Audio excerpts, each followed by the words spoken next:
Olá pessoal, bem-vindos à nossa aula sobre manipulação de strings, biblioteca matemática e operadores de bit com C++. Esta é mais uma aula do nosso treinamento para competição de programação e hoje quem vai estar ministrando com vocês é o Igor. Então, o que a gente vai fazer nessa aula?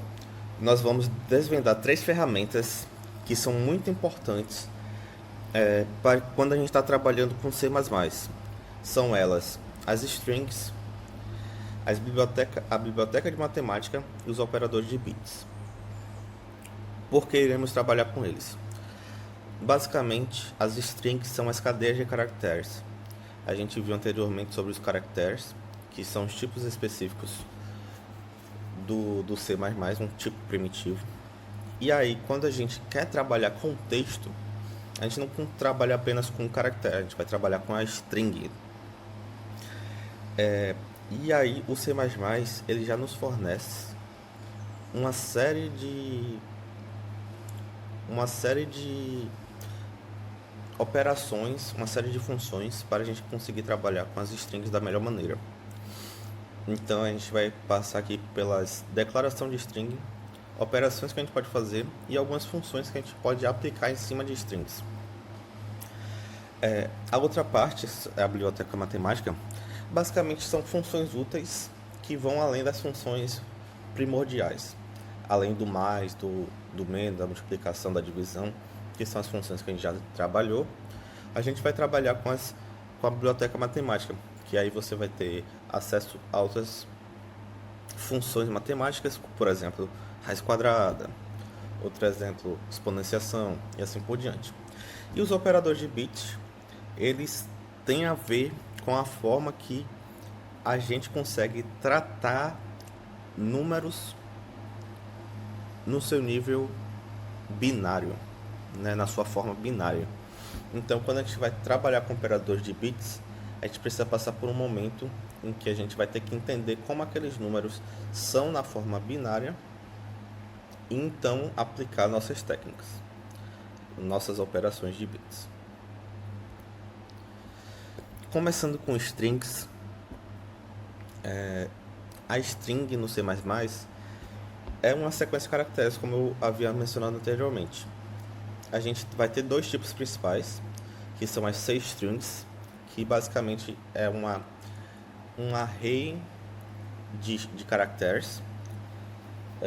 Como é de comum saber, o C++ é como se fosse uma extensão do C. E no C a gente não tem esse conceito da string que a gente tem no C++. Que o C++ nos fornece esse ferramental extra para a gente poder trabalhar com strings de uma forma mais estruturada. A gente vai ter mais poderio, vamos dizer assim, trabalhando com strings no C++ do que a gente teria no C.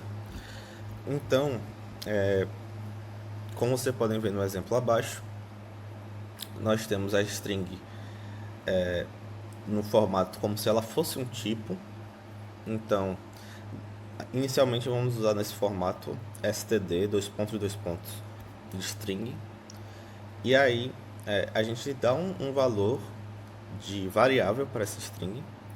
Então é como se estivesse criando uma variável qualquer. Pense como se fosse uma variável inteiro. A gente tem o tipo, depois vem o nome da variável e depois a gente consegue atribuir o valor. Da mesma forma, vamos conseguir trabalhar com strings no C++.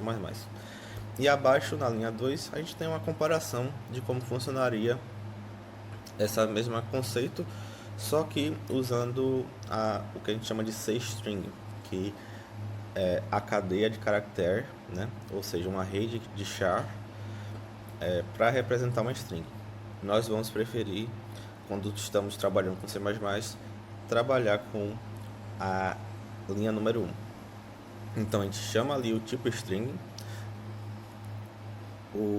passa o nome da variável e atribui a ela um valor, sempre entre aspas duplas. No C++ é importante que as strings estejam entre aspas duplas, porque é a forma que o C++ consegue. E aqui a gente vai trazer as operações principais que nós temos com as strings. nas strings do C++. Quando a gente está trabalhando com string, é muito comum a gente precisar saber seu tamanho. Então existe essa forma de acessar os valores da string, porque a string, na verdade, ela funciona como um objeto. E aí, esse assunto a gente não precisa se aprofundar muito nesse momento, mas é como se nossa variável tivesse funções, que vamos chamar de métodos, associados a essa variável. Então, quando a gente chama ali o ponto length, a gente está dizendo que eu quero executar essa função aplicada na minha string. Nesse caso aí, eu tenho a string greeting e ela tem um valor de hello world. E aí, quando eu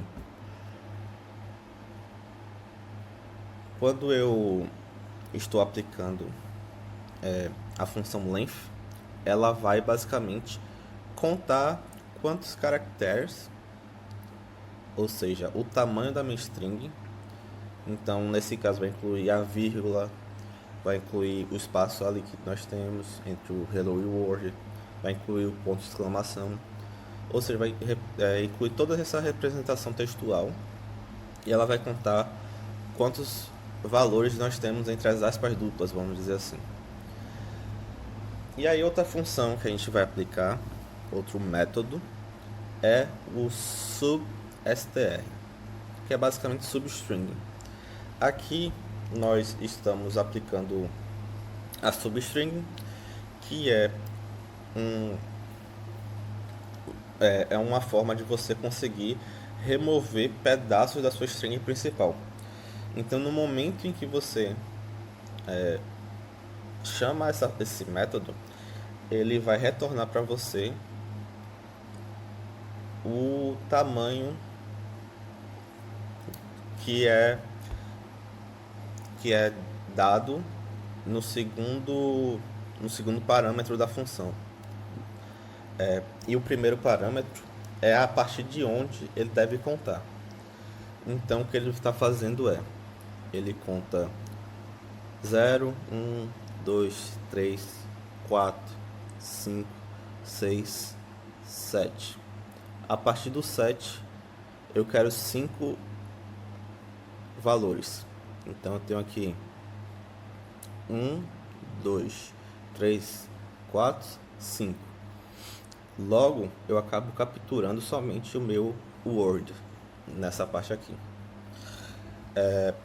Isso é uma operação muito utilizada porque muitas vezes a gente vai ter um input de texto muito grande e a partir desse input de texto a gente vai querer extrair alguma informação dele. A gente vai ver logo mais nos nossos exercícios como isso vai funcionar. Outra operação que é muito importante é essa find. Basicamente, dado uma string para essa função, para esse método, nós vamos retornar onde é a primeira aparição dele. Então, a partir de quando começa, melhor dizendo. Então, como a gente contou anteriormente, no Hello World, o World começa na posição 7 da string. Importante, a gente sempre tem em mente que a gente está trabalhando, quando a gente trabalha com string, é a mesma coisa que a gente está trabalhando como um array. Então a gente conta do índice 0, a gente vai ter o acesso ao array, acesso a um valor, e a gente vai ter acesso a esse valor da mesma forma como a gente acessa o array. A gente aqui tem o acesso a caractere, que é basicamente acessar o valor passando o índice. Então, quando a gente está tratando de string, a gente sempre está manipulando índices. Essa é a ideia que a gente vai estar trabalhando aqui. Outra função que é bem interessante é a replace. A função replace, a gente vai dar o aonde a gente, qual é o índice que a gente quer começar a contar, qual é a quantidade de caracteres que a gente gostaria de substituir e qual é o valor que a gente quer substituir. Então aqui no caso, da mesma forma que a gente tem a substring, que começou no set e contou 5 caracteres, a gente removeu a palavra word da string hello world. E quando a gente chama o replace e passando o friend, a gente substitui onde estaria o word inicialmente, a gente passa a string friend e ele vai ser adicionado, ou seja, ele vai fazer a junção da string friend com a string word, hello world, só que nesse caso sem o espaço do word. Essa função também é bem interessante porque a gente vai acabar tendo algumas resoluções que vamos precisar fazer essas substituições. Muito quando a gente trabalha com padrões. Outra operação que é de extrema importância é a append. A função append, ela é uma função que vai adicionar na nossa string, ao final da nossa string, outra string. É como se a gente estivesse somando as duas strings,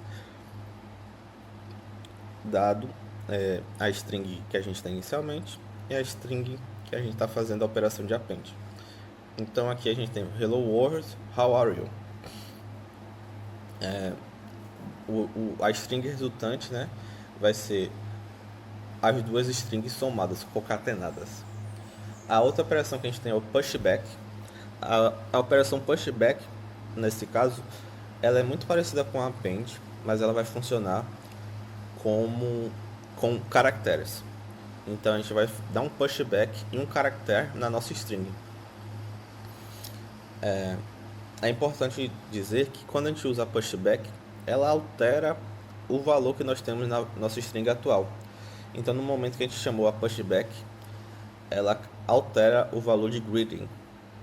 Então a gente neste momento, a partir da linha 7, nós estamos com o hello world com duas exclamações ao final.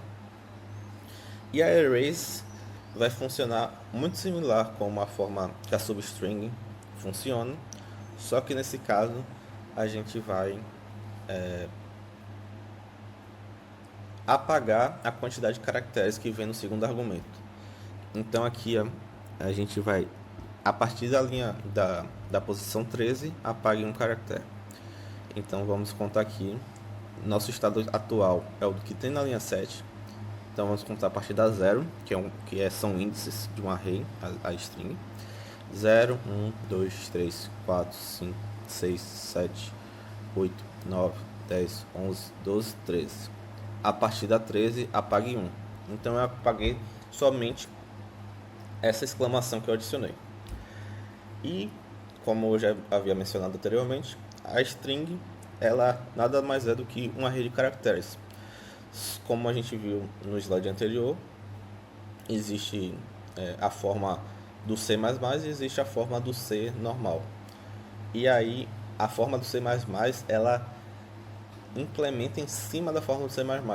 Então, nada impede de a gente estar acessando um valor específico de uma string, né? Um caractere específico de uma string, através de uma operação de acesso a um array.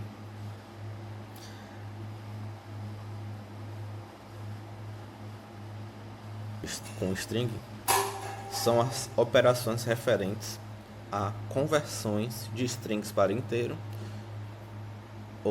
ou para um float, ou seja, transformar string em números, ou o contrário também, converter um número para string. Por que isso é importante? Porque em algumas situações nossas entradas de dados vão ter números, só que esses números vão estar no meio de um texto, por exemplo. Então, baseado nas operações que a gente tem feito anteriormente, por exemplo, a substring, a gente consegue extrair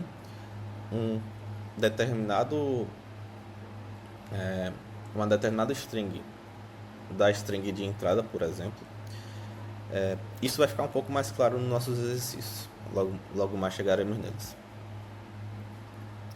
E depois que a gente consegue fazer essa extração de um número de uma string, nós podemos transformar esse número no seu tipo equivalente e assim a gente realizar as operações matemáticas necessárias nesses números da maneira que realmente deve ser funcionado. Desculpa, da maneira que a gente realmente deve tratar. Vamos pensar um exemplo aqui simples. Imagine que a gente tem um código que as três primeiros caracteres desse código. Esse código é uma string. Os três primeiros caracteres representam qual é um produto, por exemplo. O código de um produto. Os três primeiros caracteres representam esse produto. Os dois caracteres seguintes representam a quantidade de produtos que tem no estoque. E os quatro últimos caracteres representam o preço desse produto de venda. Então a gente conseguiria fazer uma manipulação em cima desse código para extrair quantos desses produtos a gente tem no nosso estoque e qual é o preço de venda desse produto, e assim a gente realizar uma operação de multiplicação e descobrir qual é o lucro máximo, vamos dizer assim, a partir desse produto da entrada. E aí a operação que também é bastante importante, né, é o toString, que esse seria a volta, né, é transformar números em string. Por que isso é importante? Porque muitas vezes a gente vai estar trabalhando com questões que precisam que que a resposta final, né, que o output da sua questão seja uma string concatenada com um valor. E aí quando você usa o toString, você consegue usar as operações de string em cima do valor que você acabou de processar. Então, digamos que o resultado tem que ser ele pergunta a idade de um aluno, por exemplo, e aí você quer juntar tudo em um texto só. Então, dada a idade do aluno, você cria um texto que você vai concatenar essa string, a idade do aluno com o valor da string, sem ser por operação do cout, por exemplo. Então é muito importante também você saber trabalhar com essas idas e vindas das conversões de tipo.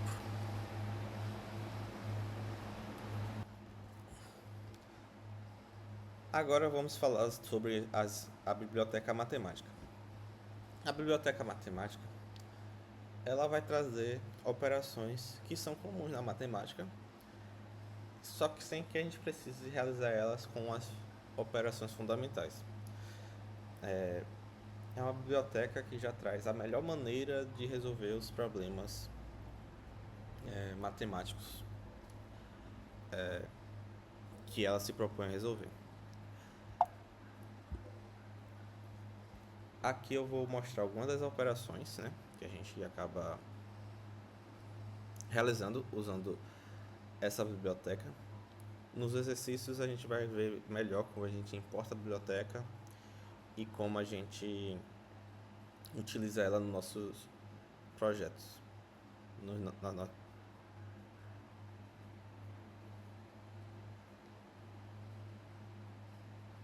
aqui, aqui estamos trazendo as principais operações que nós temos nessa biblioteca, que vamos usar no nosso dia a dia de resolução de desafios.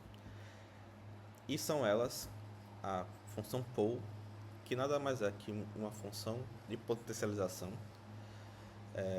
Aqui nós temos como primeiro parâmetro da função a base e o segundo parâmetro a potência. Então, no exemplo que nós temos aqui ao lado, na linha 1, 2 elevado a 3 igual a 8. Resultado. Nós vamos ter a SQRT, que basicamente é a função que vai realizar a raiz quadrada. Ela vem do inglês square root e a gente vai receber só um argumento nela. Então, a raiz quadrada de 9 é igual a 3. Outra função que também é sempre muito útil é a ABS, que vai trazer um valor absoluto de um número. A ideia do valor absoluto é a ideia do módulo de um número.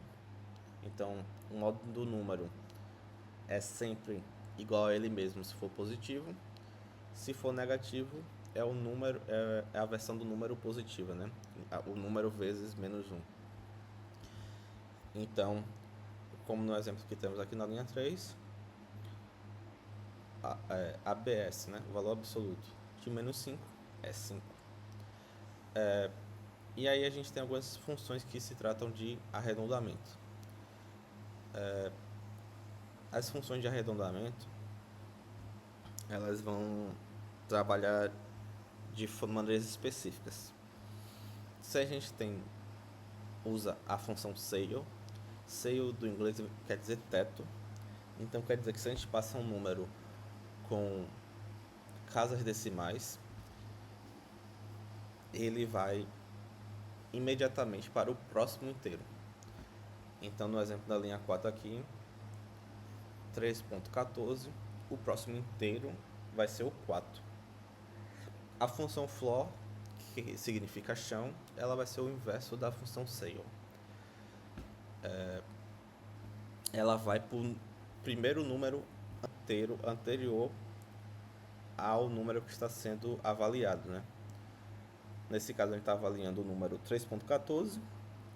O primeiro número inteiro anterior é o próprio 3. E aí a gente tem a função round, que seria o arredondamento matemático que a gente tem no dia a dia. Quando você está trabalhando com arredondamentos em operações matemáticas na sua disciplina de matemática normal, geralmente a gente acaba usando arredondamentos como o round. O round basicamente ele vai avaliar os valores depois da casa decimal e vai arredondar para a depender de qual é o mais próximo, né? Então, o 3.14 ele vai ir de trás para frente, ele avalia o 4, ele vê que o 4 é menor que 5, e como o 4 é menor que 5, ele arredonda o 1 para o próprio 1, aí ele avalia o 1, ele vê que o 1 é menor que 5, e aí ele avalia o 3 para o próprio 3, né? Ele vai arredondar o 3 para o próprio 3. E aí se a gente tiver um número que é maior ou igual a 5, ele vai fazer com que o arredondamento seja no estilo do seio. Então ele arredonda para o próximo. As outras funções são as funções trigonométricas, seno, cosseno, tangente. O importante aqui é que quando a gente está trabalhando com seno, cosseno e tangente, a gente vai acabar utilizando as funções no formato de radianos e não no formato de grau. Então é preciso ter esse pensamento, né, nessa lógica, antes de fazer o uso dessas funções. Então, a gente sabe que 180 graus é igual a π, logo π sobre 2 é igual a 90 graus. Ou seja, a gente consegue fazer esse valor, achar quem é radianos a partir de uma regra de 3. E aí a gente pode explorar isso no nosso material complementar.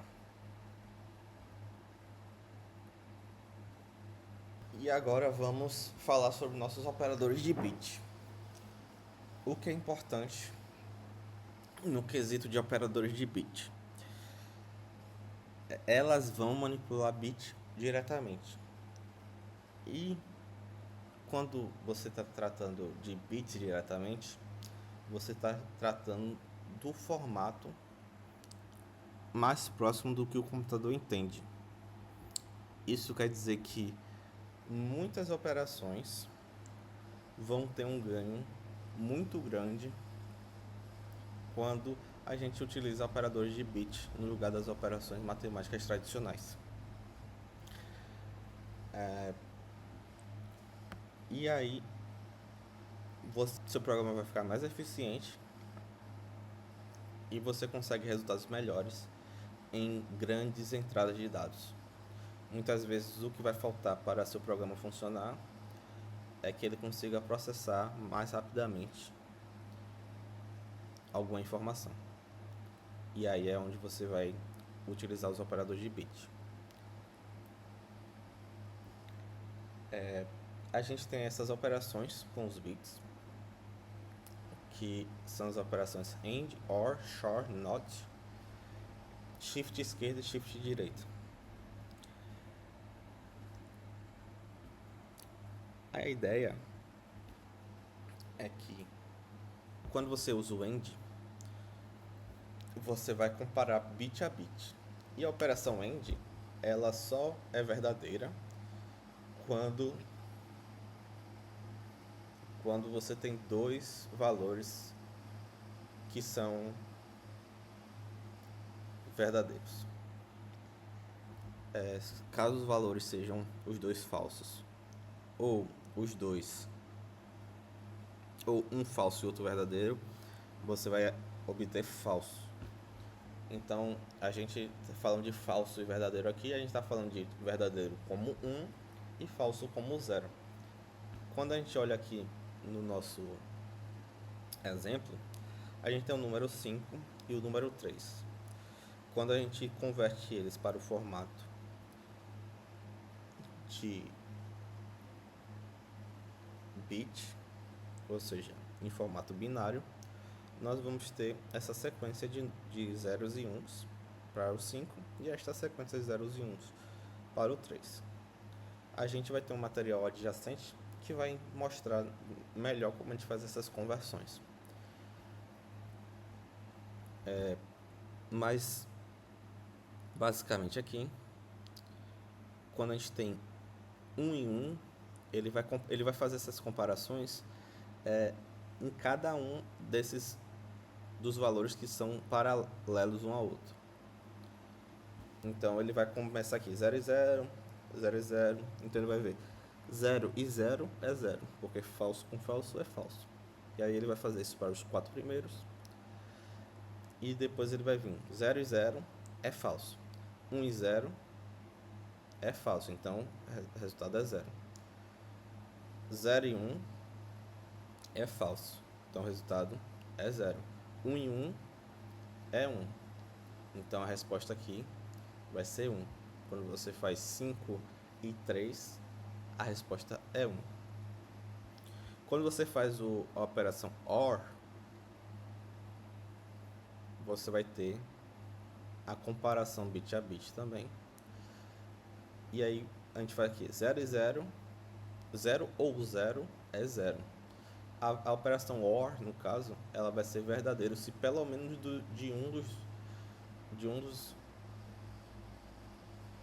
a operação OR vai ser verdadeira se pelo menos um dos valores for verdadeiro. Então 0 ou 0 vai ser 0, que nenhum dos dois é verdadeiro. 1 ou 0 vai ser 1, que é verdadeiro. 0 ou 1 vai ser 1, porque pelo menos 1 é verdadeiro. 1 e 1 vai ser 1, então a gente vai ter o número 7, que seria o número 0111 em bits.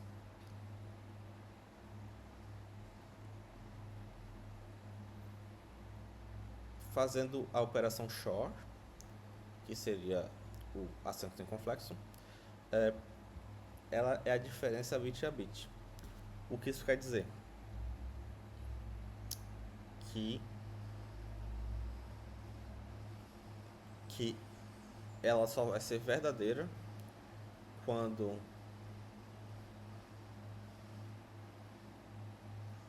ela só vai ser verdadeira quando um for verdade e o outro for falso. Quando os dois forem verdade, ela não é verdadeira. E quando os dois forem falsos, ela também não é verdadeira. Então, nesse caso aqui, a gente tem 0 e 0, ambas são iguais, então a gente fala aqui é falso. 1 e 0 é verdade, 0 e 1 é verdade. 1 e 1 é falso porque nós temos valores iguais novamente. Então a gente formaria aqui o número 0, 1, 1, 0, que equivale ao número 6. Aí temos a expressão NOT, que basicamente é a inversão de bits. A gente pegaria o número 5 aqui, o NOT 5, e transformaria ele no contrário, o que resultaria no menos 6.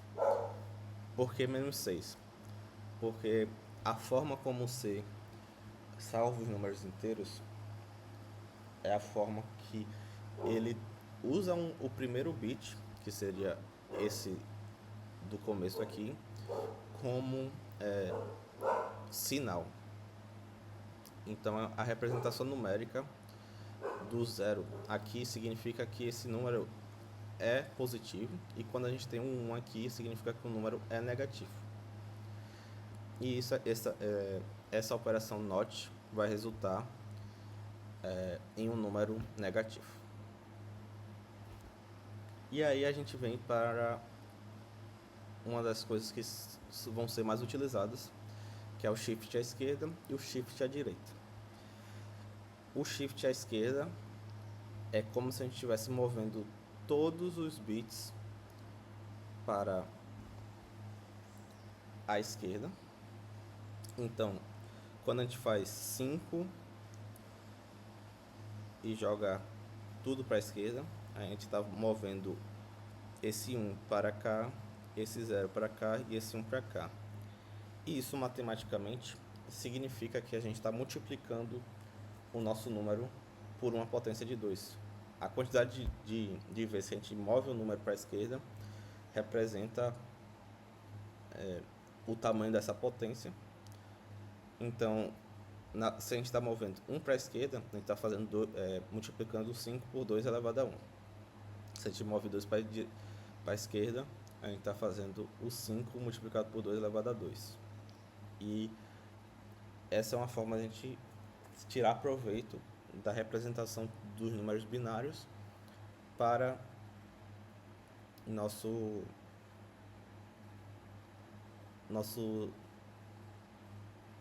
essa é uma forma de a gente tirar proveito dos números binários para fazer otimizações de tempo na execução dos nossos sistemas. E o contrário é verdadeiro. Então, quando a gente faz o shift à direita, a gente está dividindo por potências de 2. Então, quando a gente moveu aqui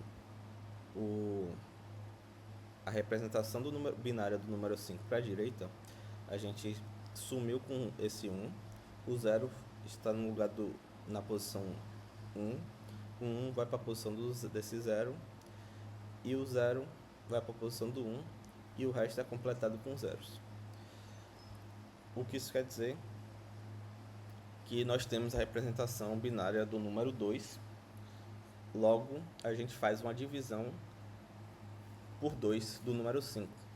Só que como a gente está trabalhando com números inteiros, a divisão é truncada, então a gente perde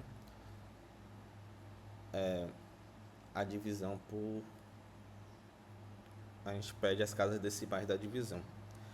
Então, da mesma forma, se a gente fizesse 5 dividido por 2, a divisão daria 2,5, e como se os dois forem números inteiros, a gente teria um resultado truncado em 2 na parte inteira do número. O mesmo está ocorrendo aqui.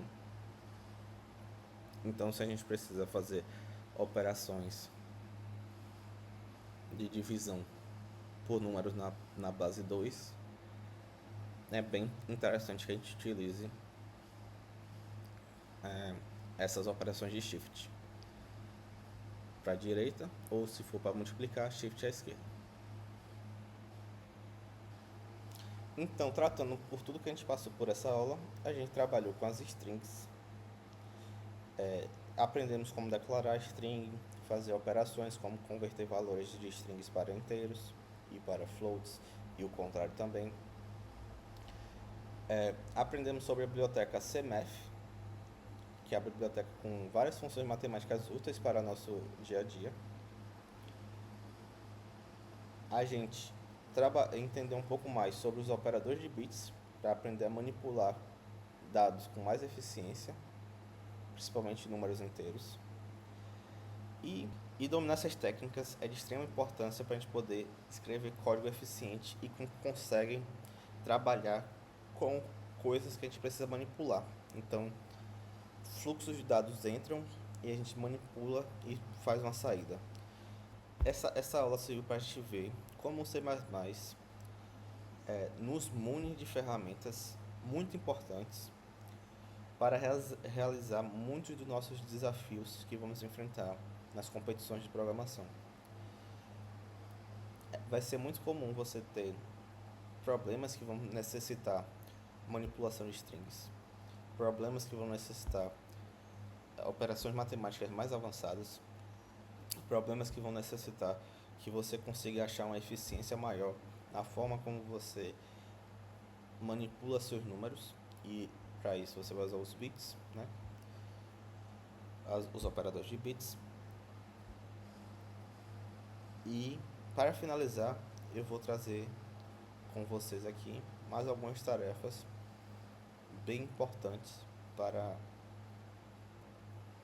refrescar e reforçar esse conhecimento que nós acabamos de conhecer.